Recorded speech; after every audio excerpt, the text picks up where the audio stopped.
रहबरों से रहजनों तक सब यहाँ खामोश हैं। पंजाब कांग्रेस की कहानी भी कुछ ऐसी ही हो चली है।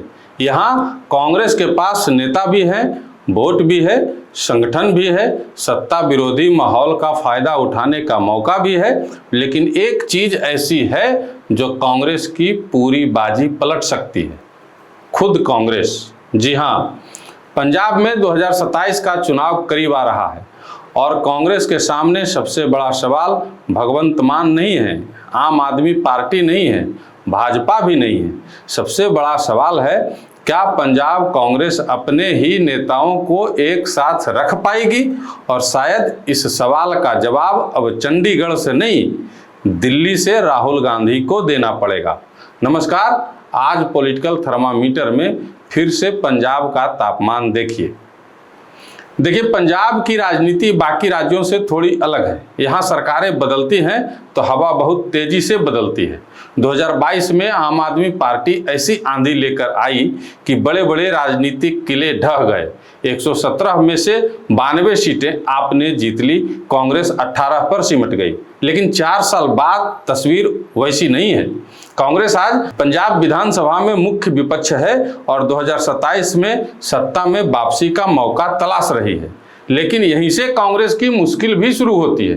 पंजाब कांग्रेस में चेहरे एक नहीं हैं। राजा वड़िंग हैं, प्रताप सिंह बाजवा हैं, चरणजीत सिंह चन्नी हैं, सुखजिंदर सिंह रंधावा हैं। हर नेता की अपनी ताकत है, अपना समर्थक वर्ग है, अपनी राजनीतिक महत्वाकांक्षा भी है। और राहुल गांधी के सामने चुनौती है इन नेताओं में से किसी एक को मजबूत करते हुए बाकी को कमजोर होने का एहसास न होने देना। पिछले कई महीनों से चर्चा चल रही थी कि पंजाब कांग्रेस के नेतृत्व में बड़ा बदलाव हो सकता है, लेकिन कांग्रेस हाईकमान ने फिलहाल उस चर्चा पर ब्रेक लगा दिया।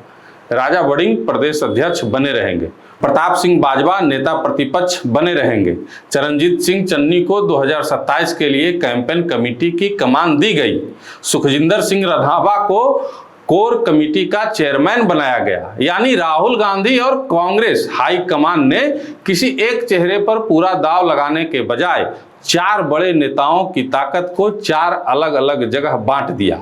अब इसे सिर्फ नियुक्ति मत समझिए, इसके पीछे बहुत बड़ा राजनीतिक हिसाब है। राजा वड़िंग को हटाते तो एक खेमा नाराज होता, बाजवा को बदलते तो दूसरा संदेश जाता, चन्नी को नजरअंदाज करना कांग्रेस के लिए और भी मुश्किल था, क्योंकि पंजाब में दलित आबादी का हिस्सा देश के राज्यों में सबसे अधिक है और चन्नी कांग्रेस के सबसे प्रमुख दलित चेहरों में से एक हैं। कांग्रेस के भीतर दलित प्रतिनिधित्व को लेकर सवाल भी उठते रहे हैं।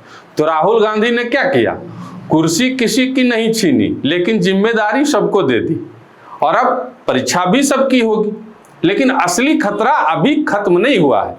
कुछ दिन पहले पंजाब कांग्रेस की अंदरूनी खींचतान फिर सुर्खियों में आई थी। राजा वड़िंग और चन्नी के समर्थक के बीच मतभेद की चर्चाएं इतनी बढ़ी कि पार्टी को सार्वजनिक रूप से सफाई देनी पड़ी।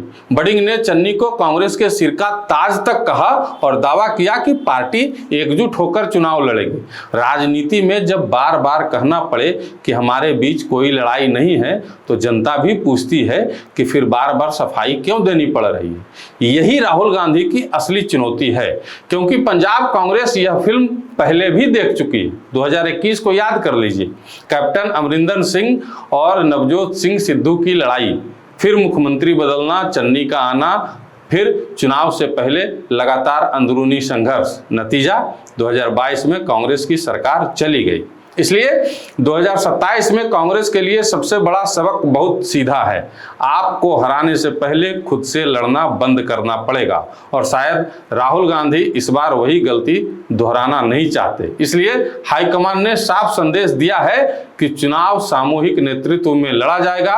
पंजाब प्रभारी भूपेश बघेल ने भी नेतृत्व परिवर्तन की अटकलों को खारिज करते हुए कहा है कि राजा वड़िंग प्रदेश अध्यक्ष बने रहेंगे। लेकिन यहाँ एक सवाल बचता है, मुख्यमंत्री का चेहरा कौन होगा? यही सवाल आगे जाकर सबसे ज्यादा विस्फोटक भी हो सकता है, क्योंकि संगठन में 4 लोगों को पद दिया जा सकता है। मुख्यमंत्री की कुर्सी तो एक ही होती है और चुनाव करीब आते आते यही महत्वाकांक्षा अगर टकराव में बदल गई तो कांग्रेस अपने सबसे अच्छे राजनीतिक मौके को खुद खराब कर सकती है। इसलिए राहुल गांधी के सामने रणनीति बिल्कुल साफ होनी चाहिए। 2027 तक मुख्यमंत्री चेहरे की लड़ाई को पीछे रखिए, पहले चुनाव लड़िए, आप सरकार को मुद्दों पर घेरिए, अपने नेताओं को अलग अलग सामाजिक और क्षेत्रीय जिम्मेदारी दीजिए और जनता को यह भरोसा दिलाइए कि कांग्रेस 5 नेताओं की 5 पार्टियां नहीं हैं, एक पार्टी है।